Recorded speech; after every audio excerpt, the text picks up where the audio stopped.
Hello friends, welcome to this video, Juni Varghese channel. I'm happy to say a verse, Malayalam verse and its explanation. Today I just went out and came, so very tired I am. Psalm 73.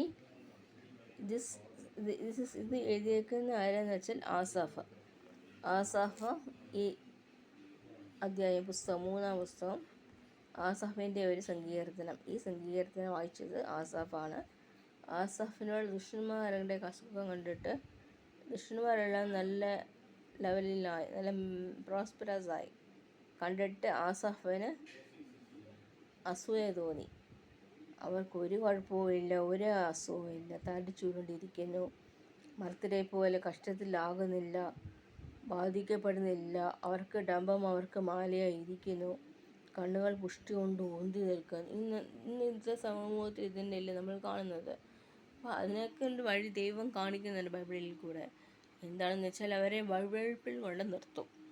ആ ദുഷ്ടന്മാർ സംസാരിക്കുന്ന അസൂയ പൂണ്ട് നിന്ന് അവർക്ക് യാതൊന്നും കിട്ടുന്നില്ല, അവർക്ക് യാതൊന്നും കിട്ടുന്നില്ലെന്നവർ പറയുന്നത് കൊണ്ട് അവരെ കർത്താവ് വഴുവഴുപ്പിൽ നിശ്ചയമായി നീ അവരെ വഴുവഴുപ്പിൽ നിർത്തുന്നു, നീ അവരെ നാശത്തിൽ തള്ളിയിടുന്നു.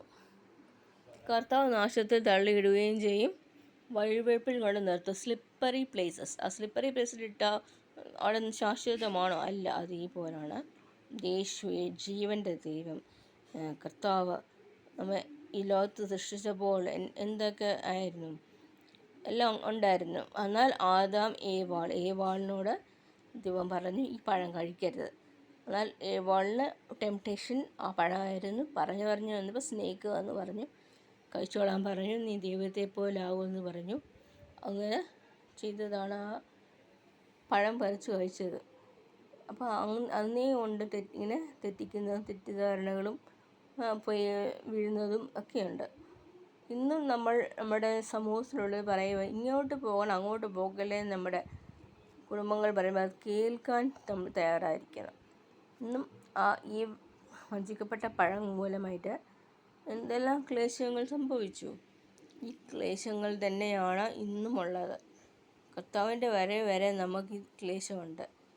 യേശു വരുമ്പോൾ നമ്മൾക്ക് ആനന്ദമായിരിക്കും. അതിന് നമ്മൾ റെഡിയായിട്ടിരിക്കണം എപ്പോഴും. വഴുവഴുപ്പിൽ കൊണ്ട് നിർത്തും.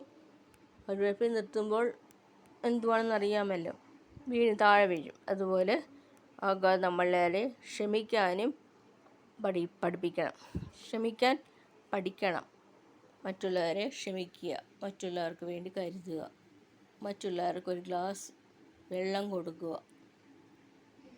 അങ്ങനെ നമ്മൾ ചെയ്യുമ്പോൾ നമ്മുടെ ജീവിതത്തിൽ ഒരു അത്ഭുതവും അതിശയമൊക്കെ കാണാൻ സാധിക്കും. അതുപോലായി തീരാൻ നമ്മൾ നോക്കണം. ആമീൻ.